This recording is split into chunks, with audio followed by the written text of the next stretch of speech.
As crianças foram as que mais ficaram felizes com o mimo, não é?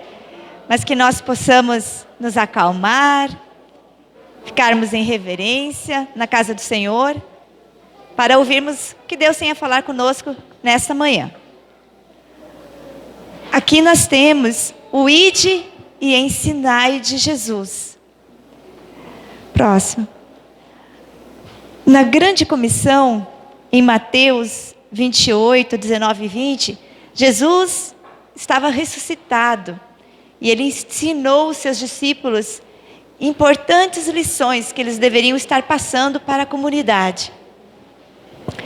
E aqui nós lemos, portanto, vão e façam discípulos de todas as nações, batizando-as em nome do Pai, do Filho e do Espírito Santo, e ensinando-os a obedecer tudo que lhes ordenei. Hoje pela manhã, a irmã Clarinda me passou um WhatsApp e estava escrito, achei bem interessante. As suas crenças não fazem de você uma pessoa melhor, mas o seu comportamento o faz. Achei muito interessante, porque como nós temos vivido o Evangelho, nós precisamos pregar sim o Evangelho, mas antes de pregar, nós precisamos viver o Evangelho. E nós sabemos, irmãos, que todos nós, todos os que passaram pelo batismo nas águas, nós nascemos para o reino de Deus como missionários. Cada um de nós é um missionário. Nós devemos levar essa palavra do Evangelho a todos. Mas alguns pensam assim que gostaria de ser missionário lá em nações distantes, fora do país, ou em cidades ainda não alcançadas pela mensagem. Mas o nosso principal campo missionário é o nosso lar. Seguinte, nós vamos ver alguns conselhos que a irmã Ellen White deixou no livro Orientação da Criança. Ellen White é uma escritora norte-americana, já falecida há muitos anos, mas que a Igreja Adventista tem como uma profetisa para o tempo do fim. Ela traz muitos conselhos para a igreja que vive os nossos dias.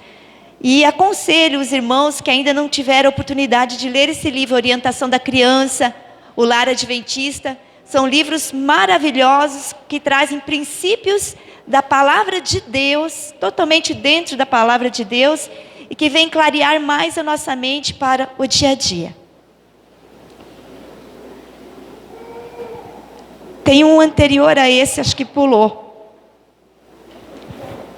Isso, aqui tem o que a gente comentou.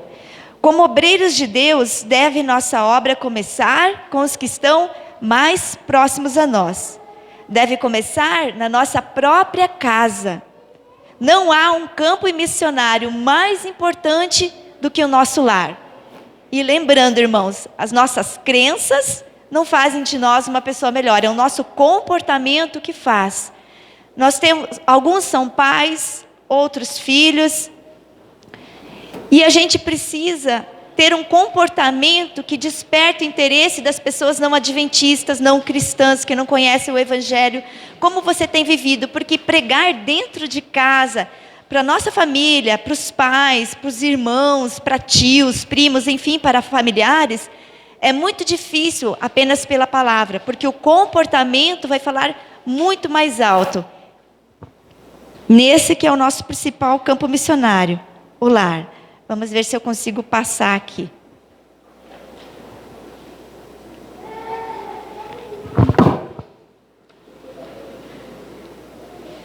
Olha que citação interessante, irmãos. O governo e instrução das crianças é o mais nobre trabalho missionário que qualquer homem ou mulher possa empreender. Que privilégio eu tenho de trabalhar com crianças e adolescentes, os que são pedagogos, professores aqui na igreja, professores de ensinos seculares, os professores da escola sabatina, do departamento da criança, do adolescente, e os pais, que são os principais educadores. Nós temos esse privilégio de ter um nobre trabalho missionário com crianças e adolescentes. E a negligência? A negligência aqui está escrito que é crime. é tipificada em lei também. A negligência é o desleixo para com a pessoa sobre quem se tem a responsabilidade de educação, proteção, afeto, tanto no relacionamento entre pais e filhos, como entre filhos e pais e outros relacionamentos.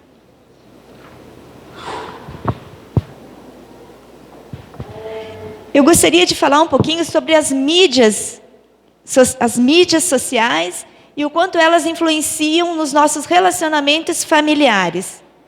Por exemplo, o tempo médio de uso de internet aqui no Brasil, ele é o terceiro maior do mundo. Cerca de 9 horas ao dia são gastas no uso de internet dessas tecnologias. Cerca de 4 horas é usado no celular. E 3 horas nas mídias sociais, Facebook, Instagram. Então, irmãos, aqui no Brasil, nós temos cerca de 130 milhões de brasileiros que são usuários do Facebook. Para quem usa essas mídias sociais, a gente sabe muito bem que você passa muito rápido o tempo.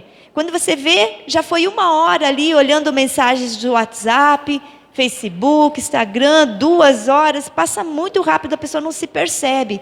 E esse é um tempo muito precioso, porque nós podemos sim utilizar das mídias sociais, porque nós podemos pregar o Evangelho através delas, mandar mensagens cristãs através do WhatsApp, Facebook, Instagram, enfim. A própria Igreja Adventista do Sétimo Dia usa muito dessas ferramentas, mas nós temos que nos perguntar qual é a nossa prioridade.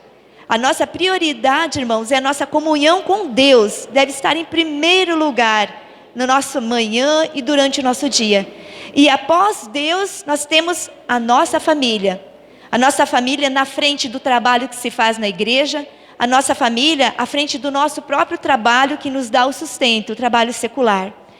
O apóstolo Paulo, já nos seus dias, ali para Efésios capítulo 5, verso 16, ele disse: remindo o tempo porque os dias são maus. E esse tempo que nós vivemos é o tempo do fim.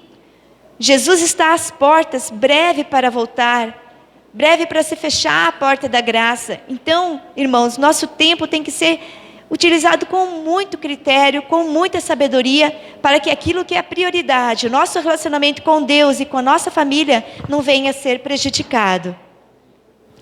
Existe essa campanha do Hospital de Clínicas de Curitiba que tem essa logo: quando você larga o celular, é seu filho quem vibra, conecte-se ao que importa. As mídias sociais, elas têm influenciado muito o comportamento das crianças. São vistas nítidas mudanças de hábitos, às vezes baixo rendimento escolar, dificuldade na socialização com familiares e com as pessoas de modo geral.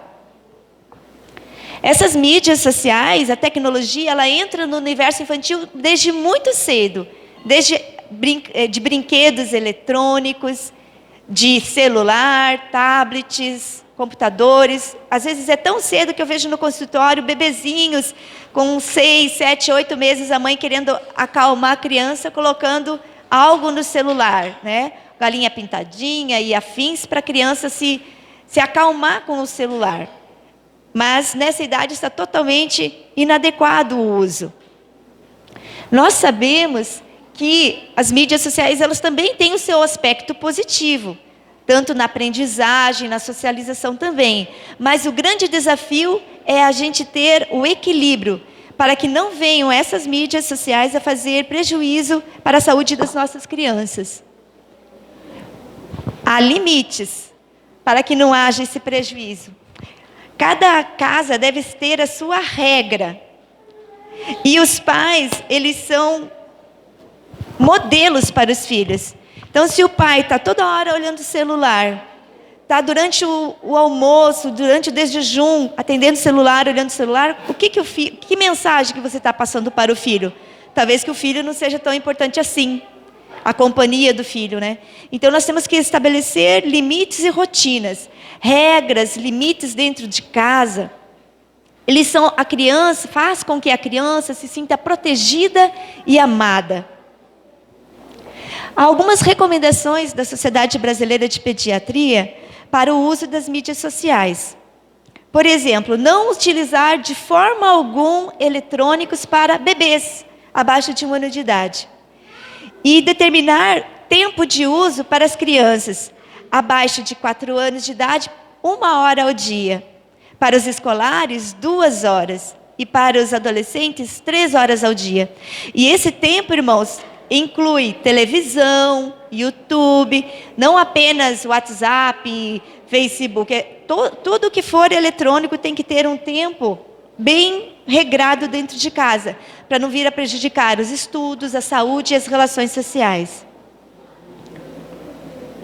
Há algumas recomendações, como evitar que se tenha dentro do quarto dispositivos tecnológicos. Televisão, computador, tablet, celular. Não deixar as crianças, os adolescentes levar e usar à vontade esses recursos, né? Precisamos conversar com a criança a respeito do conteúdo que ela está acessando, parar um tempo para sentar ao lado dela e ver o que ela está acessando, que tipo de jogo que ela está fazendo ali nos eletrônicos. Isso é muito importante, porque muitas famílias, infelizmente, utilizam esses recursos tecnológicos para acalmar a criança. A criança estaria brincando, então eu posso fazer minhas coisas e tal. Os pais pensam que isso é o suficiente, eles estarem brincando. Mas a gente tem que supervisionar o tipo de brincar e o tipo de acesso. Porque existem coisas totalmente inadequadas, tanto para a criança quanto para o adolescente, que podem ser acessadas. E a gente deve traçar planos familiares para termos tempo juntos. Por exemplo, no sábado é o dia do Senhor. Nós sabemos que é um tempo para a gente visitar os nossos amigos, para se dar um estudo bíblico, sim. Mas que essas atividades que nós temos para a igreja, elas não podem de forma nenhuma roubar o tempo que nós devemos ter com os nossos filhos. Então, sábado é um dia que você tem que sim tomar um tempo para sentar com seu filho no chão, jogar jogos de tabuleiros, fazer brincadeiras saudáveis no dia de sábado, levar para áreas verdes, fazer um piquenique, porque às vezes a gente fica muito envolvido com as atividades da igreja e até a nossa família fica em segundo plano. E não deve ser assim. Deus em primeiro lugar e a família logo em seguida.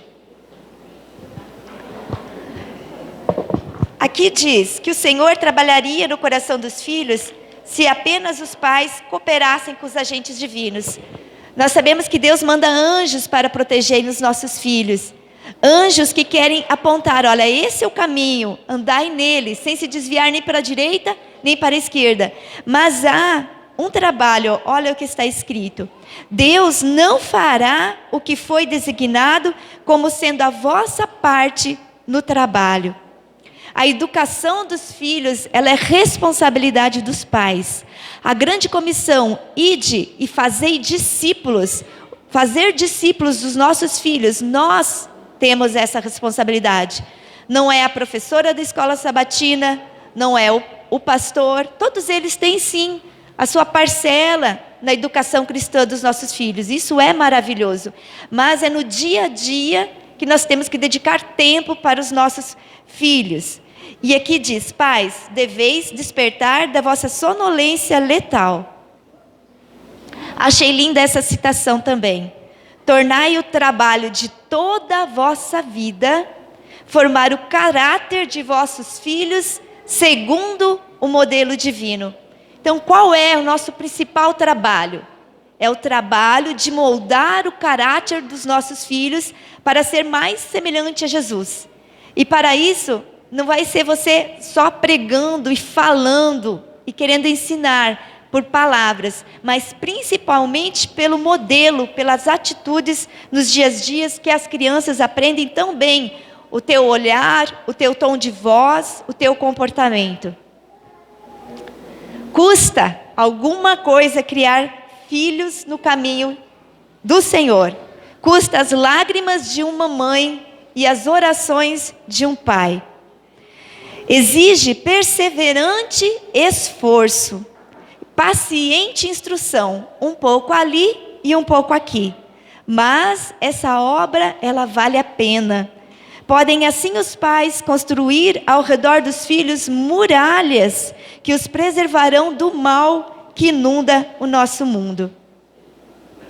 Vamos abrir as nossas Bíblias no livro de Lucas, capítulo 18.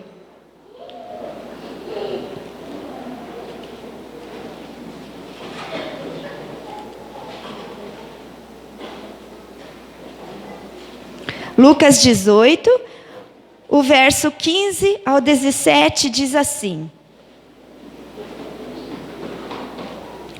Traziam-lhe também as crianças para que as tocasse, e os discípulos, vendo, os repreendiam. Jesus, porém, chamando-as para junto de si, ordenou: Deixai vir a mim os pequeninos, e não os embaraceis, porque dos tais é o reino de Deus. Em verdade vos digo, quem não receber o reino de Deus como uma criança, de maneira alguma entrará nele. Nós precisamos ter o coração puro, a singeleza, a inocência de uma criança, a confiança plena no Pai, para podermos fazer parte da família celestial.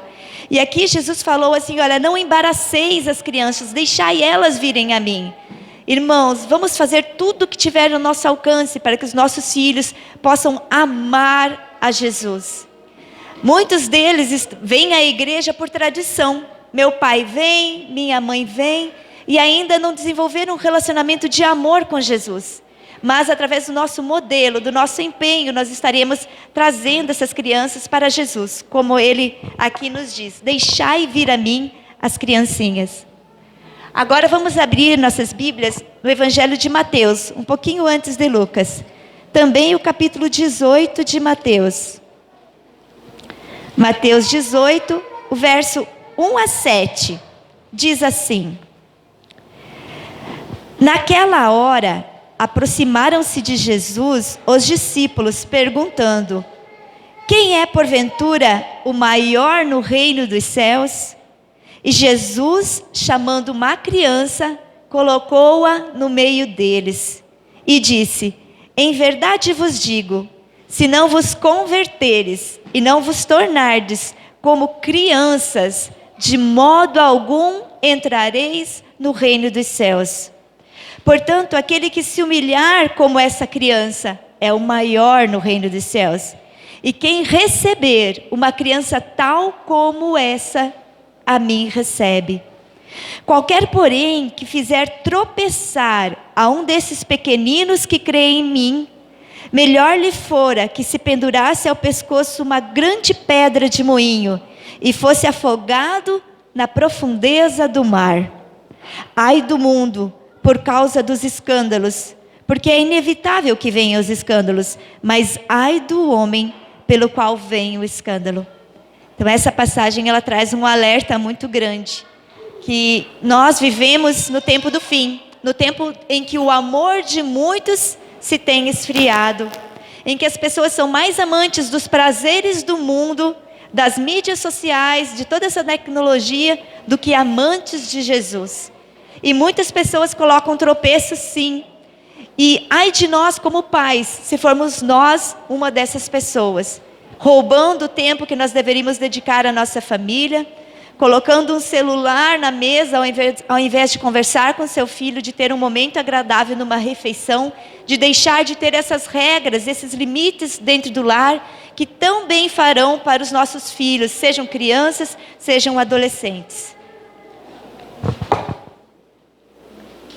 Agora vamos abrir as nossas Bíblias em Deuteronômio, capítulo 6.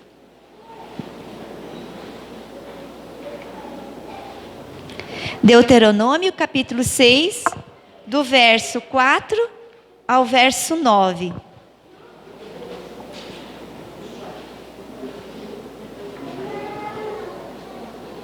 Diz assim: Ouve, Israel, o Senhor, nosso Deus é o único Senhor. Amarás, pois, o Senhor teu Deus de todo o teu coração, de toda a tua alma e de toda a tua força. Essas palavras que hoje te ordeno estarão no teu coração. Tu as inculcarás a teus filhos, e delas falarás assentado em tua casa, andando pelo caminho, ao deitar-se e ao levantar-se. Também as atarás como sinal na tua mão, e te serão por frontal entre os olhos. E as escreverás nos umbrais das tuas portas e na tua casa. Aqui, irmãos, Moisés traz orientações ao povo que saiu do Egito, que saiu da escravidão. E glória a Deus que nós também somos um povo que Jesus tirou da escravidão do pecado pelo conhecimento da santa palavra de Deus. E esses mesmos princípios, eles servem para nós hoje. Como aqui Moisés fala que o povo tem que ensinar os seus filhos, a sua descendência, a amar a Deus de todo o coração. Porque Deus é maravilhoso e faz por nós tudo. E ele fala aqui que nós temos que ensinar também a palavra. Seja sentado, seja caminhando, ao levantar-se e ao deitar-se. E isso sim nós podemos fazer através do nosso culto dentro do lar. O culto matutino e o culto vespertino. Nós precisamos resgatar isso dentro das nossas famílias, para que as crianças desde pequeninas possam aprender a amar a Jesus. E quando ficarem maiores, não se desviarem deste caminho.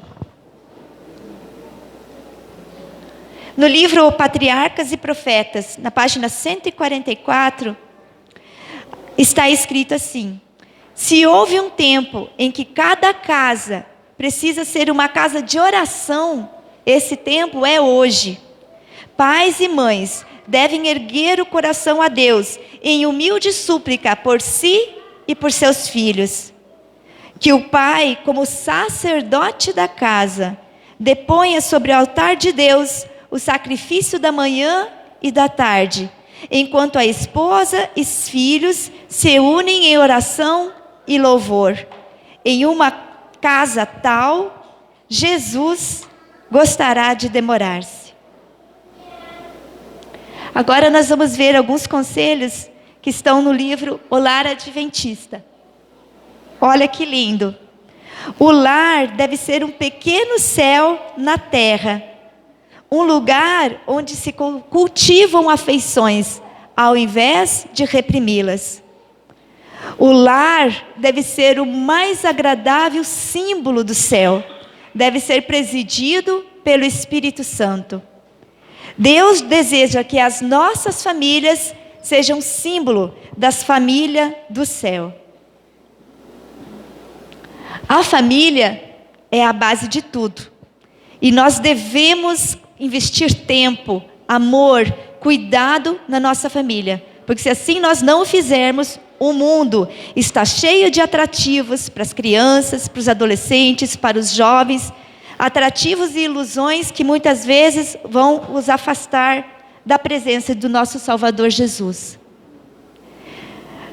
Toda criança trazida ao mundo é propriedade de Jesus Cristo. E deve ser educada por preceito e exemplo para amar e obedecer a Deus. Falta tempo, diz o pai.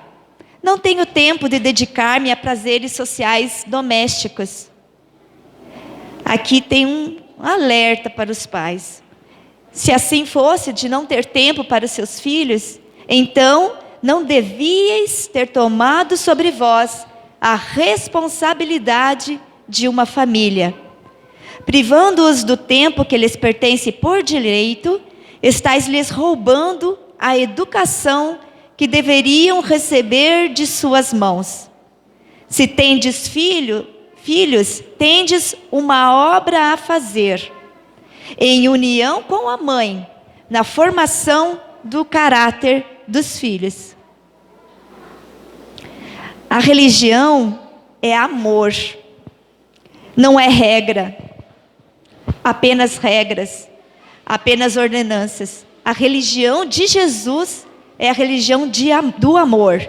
E no lar cristão, o amor reina e encontra expressão em palavras e atos de bondade e gentileza. Será que no nosso lar estão havendo palavras de amor? De uma mãe para o pai e vice-versa?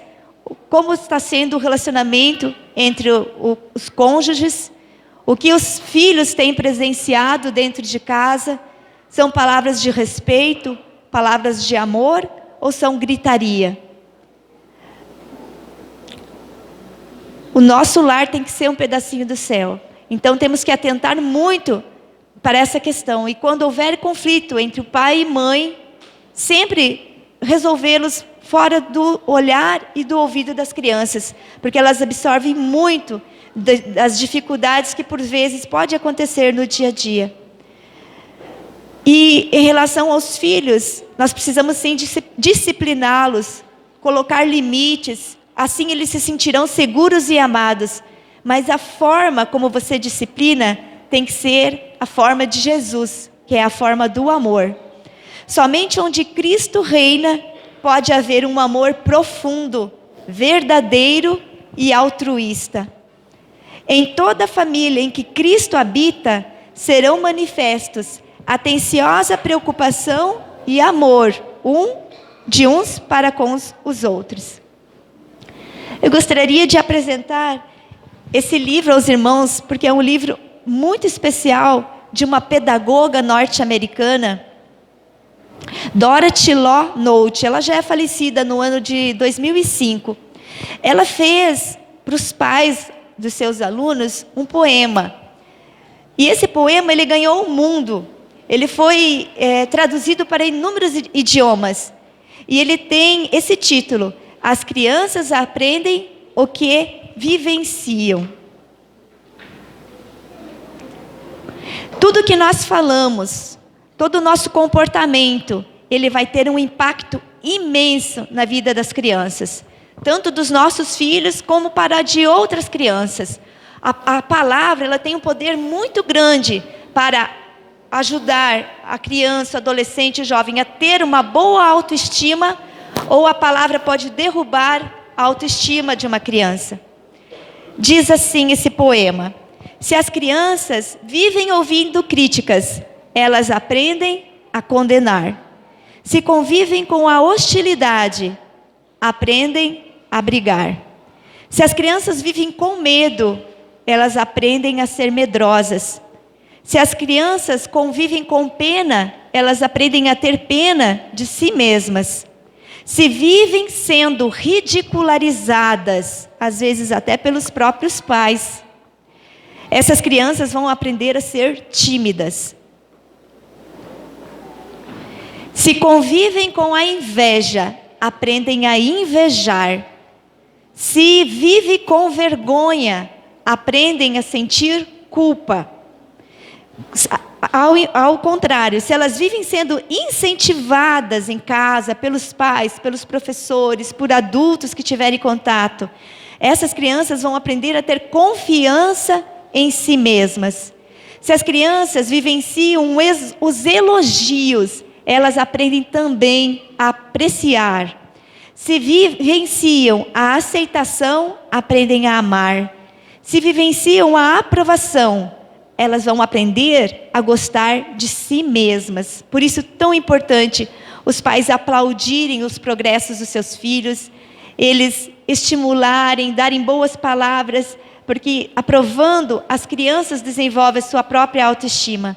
Se as crianças vivenciam o reconhecimento, elas aprendem que é bom ter um objetivo na vida. Se as crianças vivem partilhando, aprendem o que é generosidade.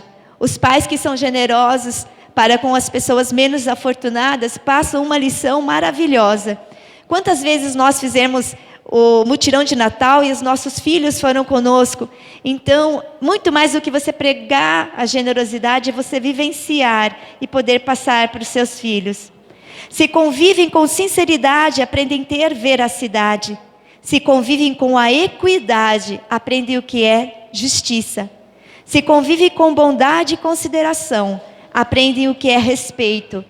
Se as crianças vivem com segurança, aprendem a ter confiança em si mesmas e naqueles que as cercam. E por fim, Se as crianças convivem com a afabilidade e a amizade, elas aprendem que o mundo é um bom lugar para se viver. Esse poema, a gente no final, a Sula vai estar entregando para cada família, porque ele é um resumo da mensagem de influência que um pai, uma mãe, que um adulto pode ter para com uma criança, um adolescente e um jovem. Seja através de um olhar, de uma expressão facial, de um tom de voz, nós podemos contribuir para a formação do caráter, da autoestima, para que as nossas crianças, os nossos adolescentes possam estar vivendo na sua maneira plena e assim aprender a amar a Deus e a servir o nosso próximo. O psiquiatra Augusto Cury, ele fala muito sobre educação.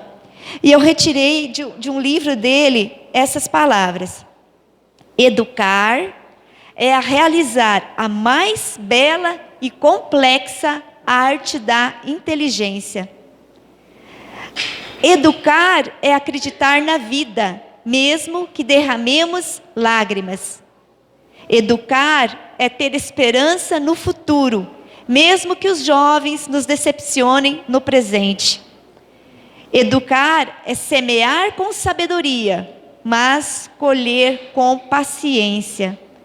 Educar é ser um garimpeiro que procura os tesouros do coração.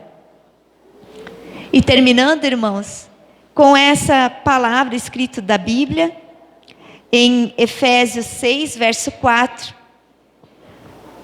Vós, pais, não provoqueis a ira vossos filhos, mas criai-os na doutrina e admoestação do Senhor.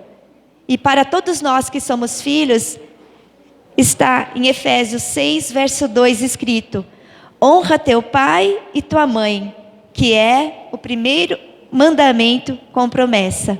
Amém. Que com essa mensagem, irmãos, nós possamos estar meditando em toda a influência que nós temos dentro de casa e fora de casa, na vida de crianças, de adolescentes e de jovens. E que nós possamos, sim, colocar os princípios do Espírito de profecia e da palavra de Deus dentro do nosso lar, fazendo dele um pedacinho do céu. Esse é o meu desafio para cada um de nós nesta manhã.